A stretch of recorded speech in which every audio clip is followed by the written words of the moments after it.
Latest updates ఎప్పటికప్పుడు పొందడానికి big TV WhatsApp channel follow అవ్వండి. లింక్ డిస్క్రిప్షన్ లో ఉంది. ఏపీ కేబినెట్లో చేర్పులే కాదు మార్పులు కూడా ఉంటాయా? మంత్రివర్గం నుంచి తప్పిస్తే ఎవరిని తప్పిస్తారు?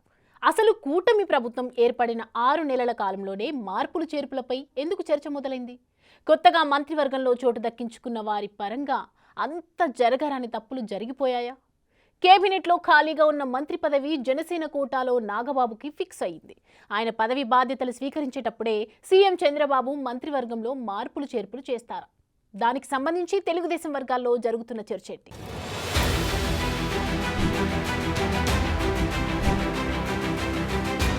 ఆంధ్రప్రదేశ్లో కూటమి ప్రభుత్వం ఏర్పడి 6 నెలలు పూర్తయింది. అప్పుడే మంత్రివర్గంలో మార్పులు చేర్పులపై చర్చ మొదలైంది. పార్టీలో సీనియర్లను కాదని ముఖ్యమంత్రి చంద్రబాబు ఈసారి కొత్త వారికి మంత్రి పదవులు కట్టబెట్టారు. పార్టీ భవిష్యత్ అవసరాల కోసం కొత్త తరానికి పెద్దపీట వేశారు. అయితే మొదటిసారి కేబినెట్ బెర్తులు దక్కించుకున్న వారిలో కొందరిపై నెగటివ్ టాక్ మొదలైంది. దాంతో అతి త్వరలోనే కొందరు మంత్రులు మాజీలవుతారన్న అంశం టీడీపీ వర్గాల్లో హాట్ టాపిక్ గా మారింది.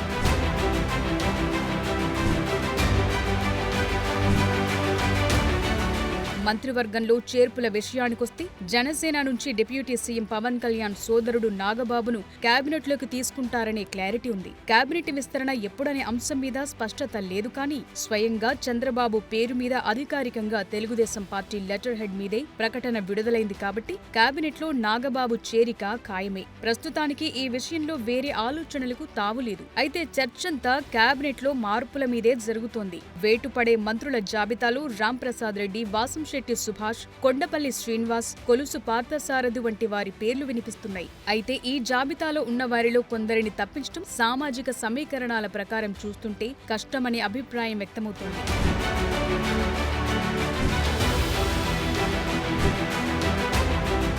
కార్మిక శాఖ మంత్రి వాసంశెట్టి సుభాష్ ఈయన్ను కేబినెట్లో నుంచి తప్పిస్తారనే ప్రచారం జోరుగా సాగుతోంది. సామాజిక సమీకరణాలను బేరీజు వేసుకుని చూస్తే సుభాష్ ను మంత్రివర్గం నుంచి తప్పించే అవకాశాలు దాదాపుగా కనిపించడం లేదని చెప్పాలి.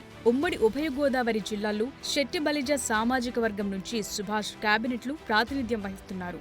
అదే సామాజిక వర్గం నుంచి పితాని సత్యనారాయణ సీనియర్ ఎమ్మెల్యేగా ఉన్న జూనియర్లను, యువతను ప్రోత్సహించాలనే ఉద్దేశంతో సుభాష్ కి అవకాశం ఇచ్చింది పార్టీ అధిష్టానం. ఆయన ఎమ్మెల్సీ ఎన్నికలకు సంబంధించి ఓటర్లను నమోదు చేయించడంలో విఫలమయ్యారు. పార్టీ నిర్దేశించిన టార్గెట్ ను సుభాష్ రీచ్ అవ్వకపోవడంతో చంద్రబాబు ఆయనపై తీవ్ర స్థాయిలో ధ్వజమెత్తారట. దానికి సంబంధించి లీక్ అయిన ఆడియో వైరల్ అయింది.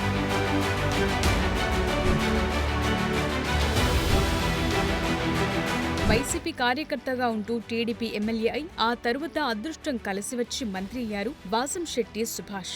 అమలాపురానికి చెందిన వాసంశెట్టి సుభాష్ ఎన్నికలకు ముందే టీడీపీలో చేరారు. తరువాత రామచంద్రపురం టికెట్ దక్కించుకుని టీడీపీ అభ్యర్థిగా పోటీ చేసి విజయం సాధించారు. ఎమ్మెల్యేగా ఎన్నికైన కొన్ని రోజుల్లోనే చంద్రబాబు మంత్రివర్గంలో స్థానం లభించింది. అలా సుభాష్ పొలిటికల్ లైఫ్ ఒక్కసారిగా టర్న్ అయిపోయింది. అదృష్టం తన తలుపు తట్టినట్లే ప్రతి పనిలో ఆయనకు ఇబ్బందులు తప్పటం లేదట. ఏదో ఒక రూపంలో చిక్కులు, చివాట్లు ఎదుర్కోవాల్సి వస్తుందట. ఆయన మంత్రిగా ప్రమాణ స్వీకారం చేసింది మొదలు ఇప్పటి వరకు ఏ కార్యక్రమం చేసినా ఏదో ఒక వివాదానికి దారితీస్తూనే ఉందట. అటు అధిష్టానం నుంచి ఇటు క్షేత్రస్థాయిలో తన సామాజిక వర్గం నుంచి ఆయనపై వ్యతిరేకత చాప కింద నీరులా వ్యాపిస్తోందట.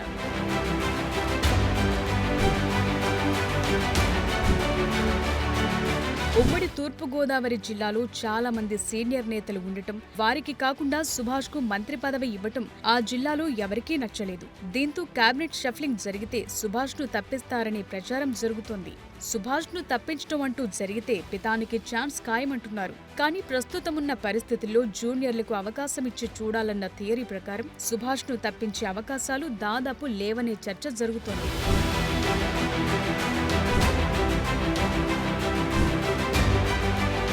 ఇక మరో మంత్రి రాంప్రసాద్ రెడ్డి గురించి కూడా చాలా విస్తృతంగా చర్చ జరుగుతోంది. రాంప్రసాద్ రెడ్డిని మంత్రివర్గం నుంచి తప్పించినా ఆశ్చర్యపోనక్కర్లేదనే ప్రచారం పార్టీ వర్గాల్లో జరుగుతోంది. మంత్రివర్గంలో అతి తక్కువ కాలంలో ఎక్కువగా బద్నామైన వ్యక్తి ఎవరైనా ఉన్నారా అంటే అది రవాణా శాఖ మంత్రి రాంప్రసాద్ రెడ్డి.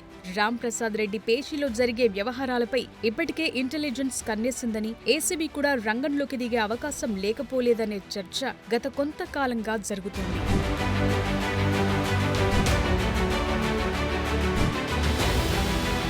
ప్రస్తుత పరిస్థితుల్లో రాంప్రసాద్ రెడ్డిని తప్పిస్తే ఆ స్థానాన్ని మరో రెడ్డి సామాజిక వర్గానికి చెందిన నేతతో భర్తీ చేయాల్సి ఉంటుంది. ఈ పరిస్థితుల్లో సీనియర్ నేత సోమిరెడ్డి చంద్రమోహన్ రెడ్డికి అవకాశం ఉండే ఛాన్స్ ఉన్నా అదే జిల్లా నుంచి ఆనమున్నారు కాబట్టి సోమిరెడ్డికి ఎంతవరకు ఛాన్స్ ఉంటుందో చూడాలి. ఇక ఇదే సామాజిక వర్గానికి చెందిన నల్లారి కిషోర్ కుమార్ రెడ్డి పేరు తెరపైకొచ్చే ఛాన్స్ ఉందంటున్నారు. వాస్తవానికి కేబినెట్ లో కిషోర్ కుమార్ రెడ్డి పేరు ఖచ్చితంగా ఉంటుందని అందరూ భావించారు. కానీ కిషోర్ కుమార్ రెడ్డి ఆశల మీద నీళ్లు చల్లింది అధిష్టానం. అలాగే కడప జిల్లా నుంచి అదే సామాజిక వర్గానికి చెందిన మాధవిరెడ్డి పేరును పరిశీలించే ఛాన్స్ ఉందంటున్నారు.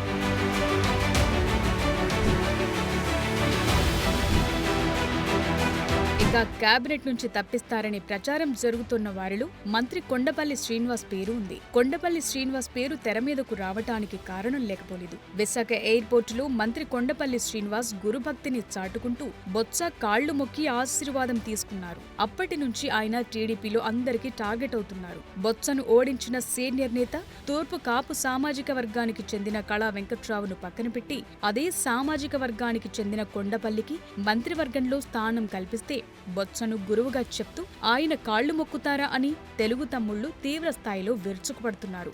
ఒకవేళ కొండపల్లిని తప్పిస్తే కళా వెంకట్రావుకే మంత్రి పదవి దక్కుతుందంటున్నారు. అందుకే కొండపల్లి సడన్ గా డ్యామేజ్ కంట్రోల్ పనులు మొదలుపెట్టారు. ప్రెస్ మీట్ పెట్టి మరీ ఉత్తరాంధ్ర గజదొంగ బొత్స అని ఫైర్ అవుతున్నారు. విజయనగరం జిల్లాలో పెద్ద ఎత్తున వాళ్ళ తాలూకా కుటుంబ సభ్యులే ఒక్కొక్క కాన్స్టెన్సీ తీసుకొని వాళ్ళు నిలబడడం కానీ లేకపోతే వాళ్ళ తాలూకా మనిషి నిలబట్టి పూర్తి స్థాయిలో భూదందాలు అవ్వచ్చు, లేకపోతే ఇసుక దందాలు అవ్వచ్చు, లేకపోతే లిక్కర్ దందాలు అవ్వచ్చు, పూర్తి స్థాయిలో వాళ్ళు కుటుంబ పరిపాలన చేసిన తరుణంలో ఈరోజు ప్రజానికం విజయనగరం జిల్లాలో ప్రజానికం అందరూ కూడా ఏకమై ఈరోజు మొత్తం వాళ్ళెవ్వరిని కూడా గెలిపించకుండా కూటమి ప్రభుత్వం నిలబెట్టిన క్యాండిడేట్స్ని ఈరోజు ఏకతాటిగా గెలిపించిన ఈ క్రమంలో మీరు ఆలోచన చేస్తే వాళ్ళ తాలూకా పరిపాలన వాళ్ళ తాలూకా లీడర్షిప్ని పూర్తిగా నిర్వీర్యం చేసే క్రమం మొదలైందని చెప్పుకోవాలి. దాన్ని తట్టుకోలేక ఈరోజు ప్రతిపక్ష మీడియాలు వాళ్ళని బలపరచడానికి ఈరోజు మమ్మల్ని బలహీనం చేసే ప్రయత్నం చేస్తున్నారు తప్పించి ఇక్కడ ఉన్నటువంటి సత్యం ఎటువంటిది లేదని నేను చెప్పగలను. ఎందుకంటే మీరు చూసుకుంటే గడిచిన 40 సంవత్సరాల మా కుటుంబం రాజకీయ నేపథ్యం తాతయ్య గారి మీద అవ్వచ్చు, లేకపోతే బాబాయ్ గారి మీద అవ్వచ్చు, ఈరోజు నేను కంటెస్ట్ చేస్తున్నటువంటి ఫ్యామిలీ బొత్స కుటుంబం. ఆ కుటుంబం మీద మేము పోరాడి గెలిచి ఈరోజు పార్టీని ఈ రకంగా ఈరోజు పార్టీని పూర్తి స్థాయిలో కసరత్తు చేస్తూ పార్టీ తాల కేడర్తో మమేకమై పనిచేస్తున్న తరుణంలో ఈరోజు వాళ్ళు వచ్చి మేమేదో ఆయన కాలు పట్టుకున్నామని ఆయన తాలూకు ఇదని చెప్పడం ఎటువంటి అసత్య ప్రచారాలు తప్పించి ఇది పూర్తిగా నిజం లేదని నేను చెప్పగలను. ఇక లాస్ట్ బట్ నాట్ లీస్ట్ అన్నట్టుగా పార్థసారథి వ్యవహారం గురించి కీలకమైన చర్చ జరుగుతోంది. పార్టీలోకి కొత్తగా వచ్చిన టీడీపీలో చాలా మంది సీనియర్ నేతలను పక్కన పెట్టి మరీ పార్థసారథికి మంత్రి పదవి ఇచ్చింది టీడీపీ అధిష్టానం. ఈ పరిస్థితుల్లో ఇటీవల జరిగిన గౌతు లచ్చన్న విగ్రహావిష్కరణ ఎపిసోడ్లు పార్థసారథి పార్టీలో బాగా డ్యామేజ్ అయ్యారు. వైసీపీ మాజీ మంత్రి జోగు రమేష్ తో కలిసి ఒకే జీప్లో ర్యాలీలో పాల్గొని అబాసుపాలయ్యారు. దాంతో పార్థసారథిని తప్పించి పల్లా శ్రీనివాస్ ను కేబినెట్ లో చేర్చుకుంటారా అనే చర్చ జోరుగా సాగుతోంది. గౌతు లచ్చన్న విగ్రహావిష్కరణ ఎపిసోడ్ పై చంద్రబాబు, లోకేష్ స్పందించిన తీరు చూస్తుంటే పార్థసారథి వికెట్ పడినా ఆశ్చర్యపోనక్కర్లేదనే వాతావరణం కనిపిస్తుంది.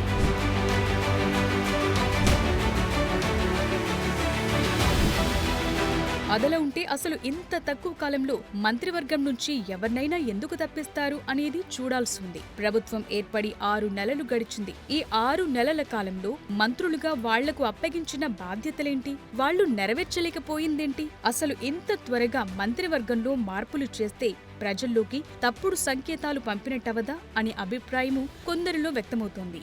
ఈ పరిస్థితుల్లో కేబినెట్లో చేర్పులకే తప్ప మార్పులకు ఆస్కారం ఉండదని అంటున్నారు.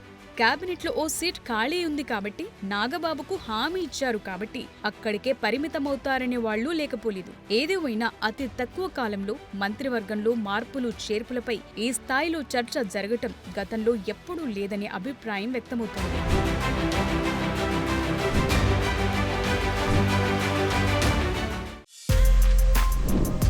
For more videos like this, subscribe Big TV channel.